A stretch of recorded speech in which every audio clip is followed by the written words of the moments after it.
no seu decorrer do dia, a sua correria cotidiana, né? As suas dificuldades cotidianas mal pegam na Bíblia, porque o tempo que tem é para descansar e para dormir. Acorda cedo, sai para trabalhar, cuida de criança, cuida de casa, cuida de tudo, e às vezes mal tem tempo de pegar na Bíblia. E quando chega na igreja, movido pelo cansado, muitas das vezes não acompanha a leitura da palavra. E isso é um erro muito grande que nós temos cometido.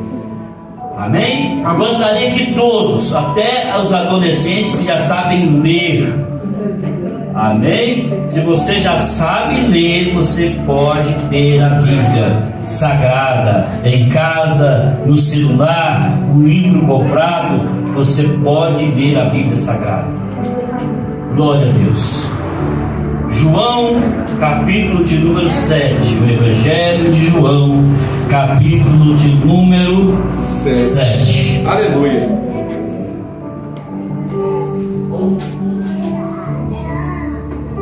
Glória a Deus. Amém. Todos encontraram? Amém. Amém. Quem não encontrou, diga glória a Deus. Glória a Deus. Quem não encontrou, diga glória a Deus. Oh, todo mundo achou. Glória a Deus. A leitura está no versículo 37, João 7, 37. Amém? A palavra de Deus diz assim: e no último dia, o grande dia da festa, Jesus pôs-se de pé e clamou, dizendo: se alguém tem sede, venha a mim e beba. Quem crê em mim, como diz as Escrituras, rios de águas vivas correrão do seu interior. E isso dizia ele do Espírito que havia de receber os que nele crerem, porque o Espírito Santo ainda não fora dado, porque Jesus ainda não tinha sido glorificado. Versículo 40. Então muitos da multidão, ouvindo essas palavras, diziam: verdadeiramente este é o Profeta. Verdadeiramente esse é Profeta. Glória a Deus. Pode se assentar no seu lugar. Glória a Deus. Pastor Wagner já fez a oração. Peço à igreja o máximo de atenção, inclusive as crianças. Amém? Fica bem quietinho, preste bastante atenção nas palavras do Senhor Jesus. Glória a Deus. Irmãos, a palavra que o Senhor quer falar aos nossos corações hoje, a respeito de Jesus Cristo, nosso Senhor. A Bíblia vai falar que Jesus, ele sobe para Jerusalém na festa principal dos judeus, que é a Páscoa. E Jesus, estando lá em Jerusalém, muitos procuraram por Jesus, mas Jesus estava lá de forma oculta. Então Jesus, ele sobe o templo e começa a ensinar, e começa a pregar a palavra, a debater com os religiosos a respeito do reino de Deus. Ele começa a falar a verdade nua e crua para aquele povo. E os religiosos, os principais, dos sacerdotes e dos fariseus, quem são esses? Os sacerdotes eram aqueles que cumpriam a ordenança de Deus, cuidando do templo e daquilo que era sagrado. Os fariseus eram aqueles que estudavam as interpretações da lei, é aqueles que ensinavam ao povo a entender a lei de Moisés. E eles começam a interrogar a Jesus a respeito do reino de Deus, a respeito de que Jesus falava, e começa ali uma indagação entre um e outros, os fariseus e os sacerdotes, querendo alguma coisa para julgar a Jesus, para condenar a Jesus pelo princípio da lei. E qual era o princípio da lei? Que se algum homem ou um profeta que falasse alguma coisa contra a lei e fosse provada que ele falou, ele seria apedrejado. Se algum homem ou profeta blasfemasse contra a lei de Deus, ele seria apedrejado. Só que o que acontecia? Os religiosos daquela época queriam levar a lei ao pé da letra, e muitas das vezes levaram alguma coisa ao pé da letra outra, você costuma perder o foco daquilo que diz. E eles começam a interrogar a Jesus, porque no sábado Jesus sobe no templo e ali ele faz uma cura, e as pessoas entendiam que pela lei no sábado não podia fazer nada, nem curar as pessoas, e queriam julgar a Jesus e condenar Jesus por isso. E Jesus vai mostrar para eles os princípios da lei. Olha, vocês guardam a lei, mas vocês não têm o princípio dela. Por quê? Porque o princípio da lei é misericórdia, o princípio da lei é amor, o princípio da lei é consideração uns com os outros, é companheirismo. Se você quer ser um homem e uma mulher de Deus e é individualista, você está fora dos princípios da lei. E eles começam ali a interrogar a Jesus, procurando alguma coisa para julgar a Jesus. Mas a Bíblia vai falar que Jesus no meio deles debatendo, e quando chegou no último dia da festa, o grande dia da festa, o dia principal da Páscoa. Qual era o dia principal da Páscoa? O dia principal da Páscoa era o dia em qual o sumo sacerdote vestia as vestes sacerdotais. E nas vestes do sacerdote havia ali as 12 pedras representando as 12 tribos de Israel. E o sumo sacerdote colocava aquela veste linda com sininhos do lado, e ele matava o cordeiro que era apresentado diante de Deus. Cordeiro esse que precisava ficar um ano sendo preparado, reservado para Deus, sem nenhuma mácula, sem nenhum defeito. Esse cordeiro nascia e ele ficava um ano após o seu nascimento sendo preparado para o grande dia da Páscoa. E nesse dia Jesus olha, nesse dia Jesus estava ali no meio deles, os sacerdotes preparados já para derramar o sangue daquele cordeiro sobre a arca da aliança e apresentar a Deus, porque ele apresentando aquilo para Deus significava que Deus estava perdoando o pecado, não dele, mas de toda a nação de Israel. A Bíblia vai falar que nesse dia Jesus se levanta e diz: aquele que tiver sede, vem a mim e beba. Aleluia. Aquele que tiver sede, vem a mim e beba. Meu querido irmão, você que está aqui nesta noite, quero te dizer que você tem o privilégio de se chegar a Deus e beber Ele como água. Você precisa de água, Ele é a água viva e está presente aqui nesta noite. Se você tem sede, Ele é a água da vida e quer te alimentar com essa água nesta noite. Se você tem fome, Ele é o pão da vida e está aqui para te sustentar nesta noite. Uma certa feita, Jesus, ele vai entrar, aleluia, no seu rumo de evangelização. Ele entra na terra dos samaritanos, e quando ele entra na terra do samaritano, ele tem sede, e ele vai procurar o poço, e ao meio-dia, a Bíblia vai dizer que ele está na beira do poço, mas não tem como tirar água, porque o poço é fundo, e lá vem uma mulher rejeitada pela sua nação, rejeitada pelos seus parentes, rejeitada pela religião, rejeitada por tudo e por todos. Ela chega até o poço e Jesus olha para ela e fala: dai-me de beber desta água. E ela fala: você é judeu, você é um religioso e eu sou rejeitada pela religião. Como pode você me pedir água? A religião me tem como impura, a religião me tem como imunda, a religião me joga fora, mas você vem pedir a minha água. E Jesus olha para ela: mulher, aleluia, se você soubesse aquele que te pede água, é você que beberia ele, e ele te daria água da viva, porque no seu interior fluirão rios de água, a qual você nunca mais terá sede. Aleluia. E a Bíblia vai narrar o diálogo daquela mulher com o Senhor. Aquela mulher vai dialogar com o Senhor, e depois que o Senhor Jesus olha para ela e fala para ela a situação que ela vivia, ela olha para o Senhor Jesus e fala: eu vejo que você é profeta. percebo que você é um profeta vivo de Deus.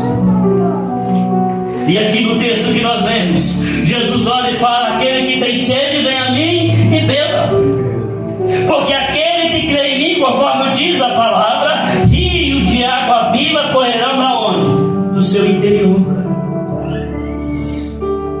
Rios de água viva correrão do seu interior. Aí João vai escrever assim isso. Ele dizia a respeito do Espírito que havia de receber aqueles que nele crêem. Porque o Espírito Santo ainda não tinha dado, porque Jesus não tinha sido glorificado. Irmãos, todos os hinos que nós cantamos aqui nesta noite, eu pude sentir a presença de Deus desde a primeira nota musical que foi dada. Eu pude sentir a presença de Deus desde o primeiro louvor ministrado, porque a glória do Senhor nos encheu, a glória do Senhor nos preencheu. E quando nós cantamos aqui, aleluia, tens liberdade aqui, Espírito de Deus, e eu sou sua casa. Ele está falando a respeito disso que Jesus está falando, porque Jesus está falando assim: olha, aquele que vinha a mim, que quiser, tiver sede, vem a mim e beba. Ele está falando do Espírito Santo, do Espírito Santo que havia de vir sobre a igreja, do Espírito Santo que havia de vir sobre os homens e mulheres, sobre crianças, sobre servos e servas. Ele iria vir sobre a humanidade. E se estamos aqui nesta noite, é porque o Espírito Santo de Deus tocou no íntimo do nosso coração, é porque o Espírito Santo de Deus nos convenceu e nos trouxe a participar deste culto. Aleluia, glória a Deus. Isso dizia ele, porque, aleluia, do Espírito que havia de receber aqueles que nesse creem, porque o Espírito Santo ainda não tinha sido dado, porque Jesus não tinha sido glorificado. Olha o que acontece. Então muitos da multidão, ouvindo essas coisas, disse: verdadeiramente esse é profeta. Verdadeiramente esse é profeta.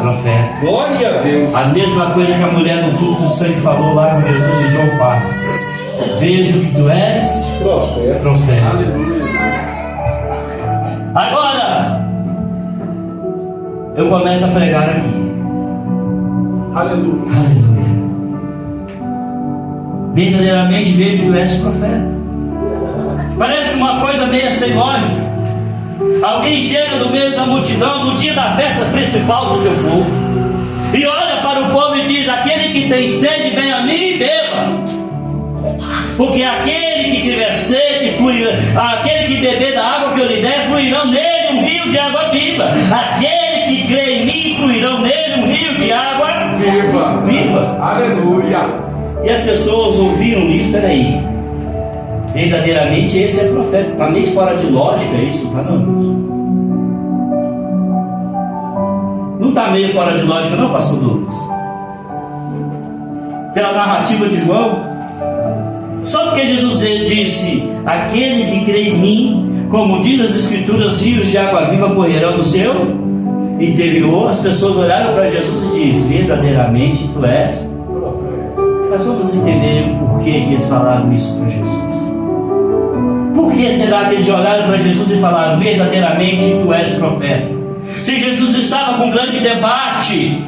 Quando você vai pegar lá o capítulo 7 e vai ler o capítulo 7, você vai ver que Jesus estava em um debate com os fariseus e sacerdotes do templo.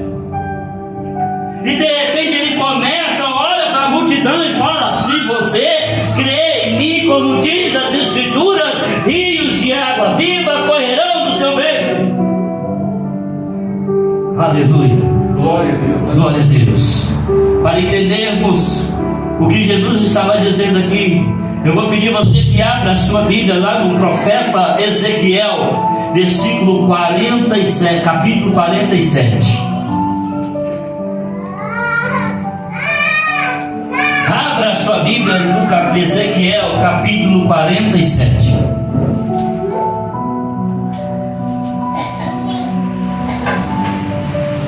Glória a Deus. Você pode dar glória? Aleluia. Você pode dar aleluia? Aleluia, Deus. Oh, glória! Aleluia. Deus está neste lugar, eu posso sentir a presença dele aqui nesta noite. Ezequiel 47 vai nos dizer assim a palavra: e depois disso fez-me voltar à porta da casa, e eis que saía águas debaixo do umbral da casa, para o oriente, porque a face da casa dava para o oriente, e as águas desciam debaixo da casa, do lado direito da casa, ao sul do altar.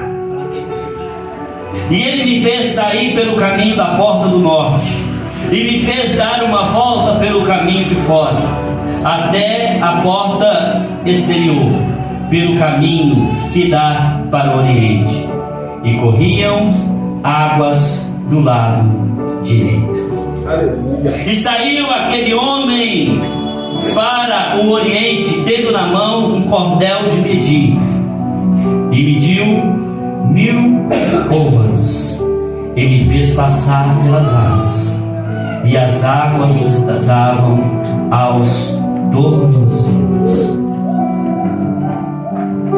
Glória a Deus. Veja sua Bíblia aberta. Irmãos, olha essa visão que Deus deu para o profeta Ezequiel. Do capítulo 40 de Ezequiel, preste atenção, nós estamos lendo o capítulo 47. Mas se você ler do capítulo 40 de Ezequiel, eu aconselho você ler. Do capítulo 40 de Ezequiel em diante, você vai ver Deus restaurando o que? O templo. Capítulo 40, a visão de um novo templo. Capítulo 41, as divisões do templo. Capítulo 42, as salas dos sacerdotes, ou seja, as vestes dos sacerdotes.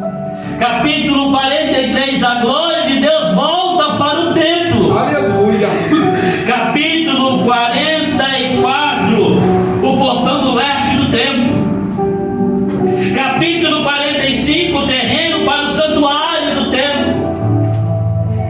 Capítulo 46, para nós entendermos a palavra, o que Deus está falando aos nossos corações nessa noite. Capítulo 46, 45 e 46 vai estar falando a respeito das festas cerimoniais que eram realizadas dentro do templo. Glória. Capítulo 46 vai estar falando a principal festa do templo. E capítulo 47, um riacho que sai da onde? Do templo. E a palavra vai falar da visão de Ezequiel, que o anjo dá para Ezequiel. Ezequiel vê a estrutura do templo, e o anjo convida Ezequiel a segui-lo, andar com ele. Aleluia. Seguir e andar com ele. E no versículo 3 vai falar: e aquele homem saiu para o oriente, tendo na mão um cordel de medir. Cordel de medir é como se fosse uma trena dos dias de hoje. Amém? E ele mediu aqui 1000 côvados. Côvados é uma medida antiga, que ela era dada do cotovelo. Preste atenção para a igreja aprender. O côvado era uma medida que media do cotovelo ao final do dedo, que vai dar em média de 45 a 50 centímetros. Amém? Amém. Então vamos arredondar: 50 centímetros ele mediu, 1000 côvados daria quantos metros? 500 metros. 500 metros. E ele mediu 1000 côvados e me fez passar pelas águas. E as águas davam onde? Nos tornou Zeus. no meio da canela para baixo. E a Bíblia vai falar: e ele mediu mais 1000. E mediu mais 1000 côvados e me fez passar pelas águas, que me dava aos joelhos.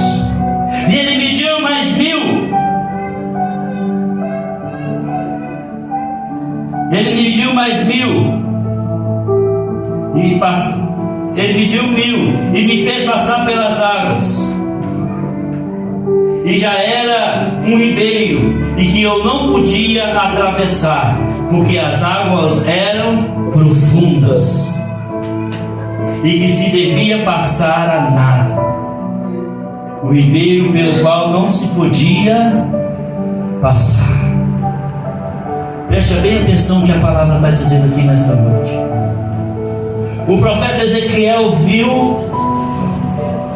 o templo, a construção do templo, as estruturas do templo, tudo que era feito no templo. E de repente, o anjo fez ele passar pelas águas. E ele começa a andar, ele anda 500 metros e as águas estão dando no joelho. Ele anda 1000 metros, agora a água está dando, ele anda 500 e a água está dando no tornozelo. Ele anda mais 500 e a água está dando no joelho. Ele anda mais 500 e a água está dando nos lombos. E ele anda mais 500 e agora não se pode mais, não tem pé, está em águas profundas. Não se pode mais nadar nesta água, porque está em águas profundas. As pessoas que estavam no templo naquele dia de Jesus conheciam esta profecia. As pessoas que estavam lá no templo naquela grande festa conheciam esta profecia, porque nada que Jesus fazia ou falava era em vão.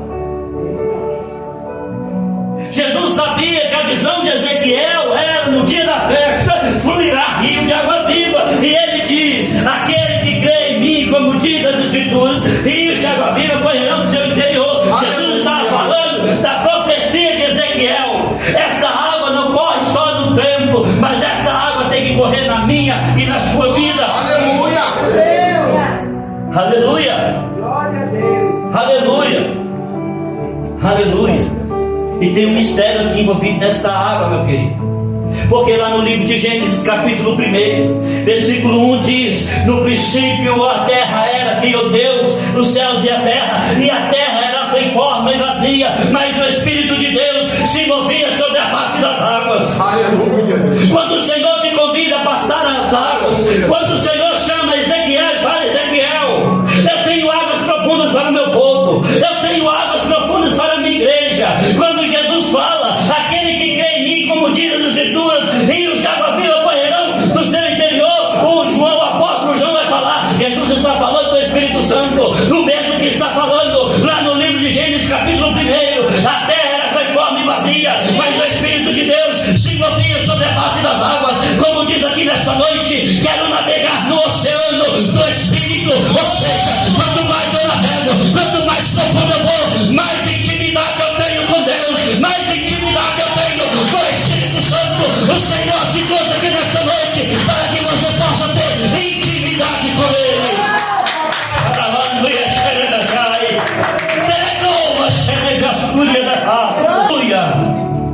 Aleluia! O Senhor está convidando cada um de nós a penetrar em águas profundas, porque o Senhor quer ter uma intimidade profunda conosco. Quanto mais água, quanto mais dentro da água eu entro, mais próximo eu estou do Espírito Santo. E quanto mais próximo eu estou do Espírito Santo, menos é a possibilidade de eu pecar, menos é a possibilidade de eu errar, porque dentro de mim eu estou cheio do Espírito Santo. Aleluia! Glória a Deus. Aleluia! Quanto mais profunda eu vou nessas águas, quanto mais eu creio na palavra, quanto mais profundo eu vou nessas águas, mais intimidade, mais próximo eu estou com o Espírito Santo. Então menor é a possibilidade de eu me frustrar, menor é a possibilidade de eu errar o alvo, menor é a possibilidade, aleluia, de eu ser entregue às iguarias deste mundo, às idolatrias deste mundo. O que nós precisamos, meu querido, é se enchermos mais do Espírito Santo, é buscarmos mais a face do Espírito Santo. O que nós precisamos é mergulhar cada dia mais nas águas do Espírito Santo, colocar-nos totalmente dependente dele. Glória a Deus. Como o profeta diz, as águas agora são profundas, não dá para passar a nado, só dá para passar a nado navegando. As águas limitadas àquelas pessoas que não sabem nadar, mas as águas não limitadas para aquelas pessoas que dependem do Espírito Santo, porque aquelas águas é o próprio Espírito Santo. Glória a Deus. Aleluia. E quando eu vou estudar essa palavra, eu vejo as maravilhas que Deus fez na nossa vida de forma extraordinária. Os mistérios de Deus são infalíveis. Os mistérios de Deus para as nossas vidas são incomparáveis. O Senhor te trouxe aqui nesta noite para falar com você. Enche-me da minha presença. Glória a Deus. O Senhor te trouxe aqui nesta noite para falar com você. Dependa de mim, navegue nessas águas profundas. Oh, Rabaxuria decanta, Rabaxuria da Rabarra. Oh, glória. Aleluia, Jesus. Oh, aleluia. Glória a Deus. Oh, aleluia. Aleluia. Oh, glória a Deus. Oh, aleluia. Eita glória! Aleluia, O Deus! Senhor está falando no meu coração que tem pessoas que Ele enviou um anjo a colher as suas lágrimas, e essas lágrimas foram transformadas em porção do Espírito Santo que vai ser derramado na sua vida. Aleluia, Jesus. O Senhor Aleluia! te trouxe aqui nesta noite para mudar a sua vida, mudar a sua história, mudar o seu rumo, mudar o seu percurso. O Senhor te trouxe aqui nesta noite para falar que você é, aleluia, especial para Ele, que você tem valor para Ele, e que Ele quer ter uma intimidade com você e te levar em níveis profundos de intimidade. Ah, queridos irmãos, se cada um de nós pudéssemos entender os mistérios da graça de Deus, daríamos mais valor àquilo que Deus tem para nós.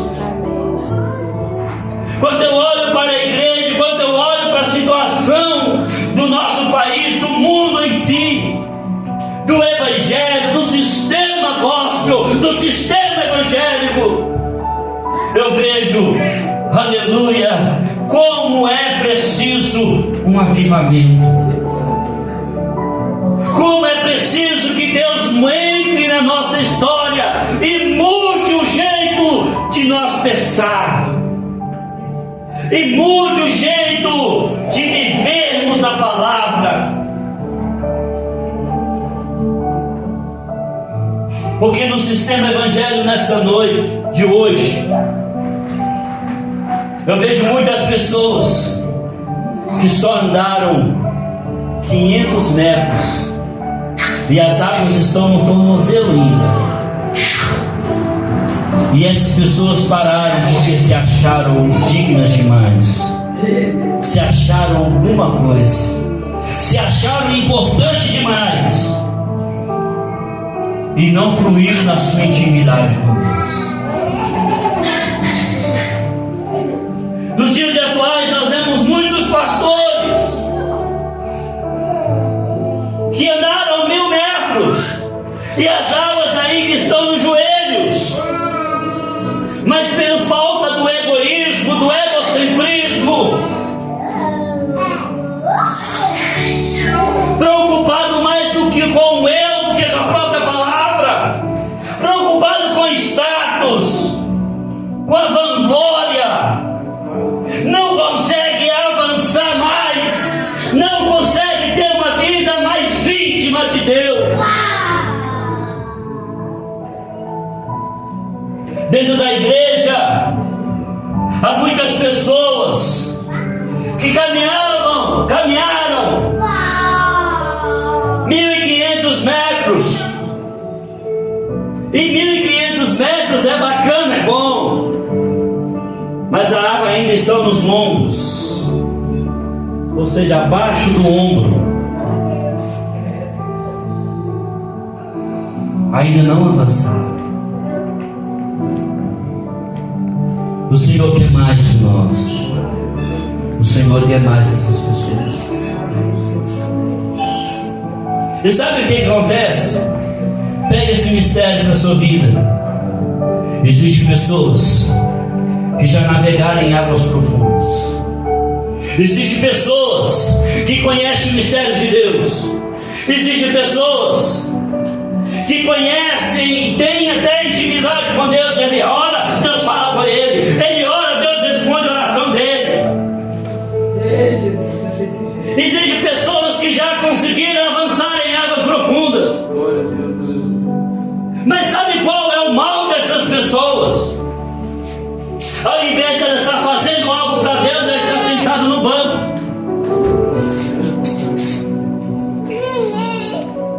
Existem pessoas que já navegaram em águas profundas, mas saíram de lá, e Deus está te chamando novamente a navegar com Ele. Existem pessoas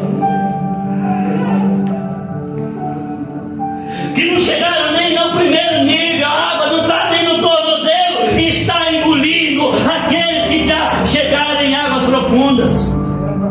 Mas só que o problema não é da pessoa, o problema é de nós que já chegamos em águas profundas e paralisamos. Não quero mais saber de igreja, não quero mais saber de púlpito, não quero mais pregar, porque as perseguições é grande. Mas o Senhor te chamou às águas profundas, e aquele que põe a mão na água não pode levantar a vara. Aquele que recua, a água de Deus não tem prazer nele.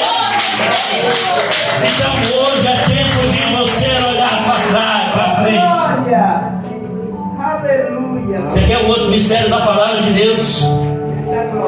Eu provei para você dentro da palavra de Deus que no capítulo 40 ao capítulo, até o final do capítulo 47, Ezequiel está falando de quê? Do templo. No tempo de Jesus, historicamente falando, o templo que Salomão fizera tinha sido destruído pelos assírios e depois pelos babilônios. Nos tempos de Jesus, ou seja, mais ou menos uns 40 anos antes de Jesus, vai levantar Herodes, colocá-lo por Roma como governador, como rei de Israel, como rei de Jerusalém. E Herodes vai construir um templo, um novo templo. Ele vai levantar o templo de Salomão, mas ele não levanta o templo de Salomão como ele era antes, pastor Douglas. Ele não faz o templo como a forma antiga, porque ele vai ler o livro de Ezequiel e vai entender que o templo agora tem uma nova forma. O templo agora ele é maior. Pela visão de Ezequiel, Herodes levanta o templo. E quando Jesus vinha pregando, no versículo capítulo 24 de Mateus, vai dizer que os discípulos olham para Jesus e falam: olha que estrutura, olha que grande templo, olha que maravilha. E Jesus fala: não haverá aqui pedra sobre pedra que não seja derrubada. Sabe o que restou daquele tempo até os dias de hoje? É o que nós vemos falar na televisão, nos muros das lamentações. Só isso que tem ali. E uma vez os fariseus, os sacerdotes, foram falar de Jesus, das maravilhas do templo. E Jesus fala assim: olha, esse templo será derrubado, e eu edificarei em quantos dias? 3. Em 3 dias. Eu edificarei em 3 dias. Jesus veio e se entrega na cruz. 3 dias na cruz. Glória a Deus. Deixa eu explicar uma coisa para a igreja. Jesus morre na sexta, ressuscita no domingo. De sexta a domingo não dá 3 dias, dá 2. Só que para os judeus não era contado o dia como o nosso. O dia tinha 12 horas. Na cultura antiga, o dia tinha 12 horas. Então, passando sexta de dia, noite de sexta passado, sábado de dia, madrugada de domingo ele ressuscita. 3 dias. Madrugada de domingo ele ressuscita. E depois que ele ressuscita, ele aparece entre os discípulos. E depois que ele está entre os discípulos, que ele vai subir para o céu, ele vai falar que o Espírito Santo vai vir sobre nós. Ficar em Jerusalém até que do alto seja revestido do Espírito Santo. Ele vai falar: olha, agora eu estou glorificado, o Espírito Santo vai vir sobre você. E sabe o que acontece agora para você que já andou em águas profundas? Você que já mergulhou em águas profundas? Agora você não tem que estar em águas profundas, porque as águas têm que fluir do seu interior para atingir as pessoas que estão lá fora. Amém, Jesus. Você precisa ser cheio do Espírito Santo para transmitir o Espírito Santo para as pessoas lá fora. Amém, Jesus. Irmãos, Gênesis 1:1, a terra era sem forma e vazia, o Espírito Santo de Deus habitava sobre a face das águas. Você sabia que no seu corpo, no nosso corpo humano, 71% de tudo é água? Olha para você ver, 71% do corpo humano é líquido, é água. O Espírito Santo se habitava sobre a face das águas, ele habita dentro de você. Aleluia. Se você chegar ao nível de deixar ele habitar 71% do seu corpo, pode ter certeza que você vai vencer o pecado, você vai vencer a maldade, você vai vencer todas as coisas. E você vai estar livre do juízo, livre da condenação, porque essa é a primeira tarefa do Espírito Santo. Você sabia que 70% do globo terrestre é água? A gente quer dar a terra para o demônio. Papai, é tremendo, Deus. A gente quer dar a terra, entregar a terra para o maligno. Não, mas a Bíblia fala que o mundo já é do maligno. O sistema do mundo é do maligno. Mas a natureza, o globo terrestre é de Deus. Até o maligno é de Deus, né? É verdade. Até o maligno é de Deus. O Espírito Santo se habitava sobre as águas. 71% do nosso corpo é água, 70% do globo terrestre é água. O Espírito Santo quer fazer uma água jorrar dentro do seu ventre, para que esta atividade, para que essa água invada este mundo e convença este mundo do juízo, do pecado, da maldade. Glória a Deus. E para isso precisamos ser o quê? Cheios do Espírito Santo. Glória a Deus. Oh, glória. Eu encerro aqui esta mensagem Glória a Deus. dizendo: seja cheio do Espírito Santo. Seja cheio do Espírito Santo. Glória, glória. Aleluia, Deus. Seja cheio do Espírito Santo. Santo é o Senhor, papai. Fique em pé, Marcos.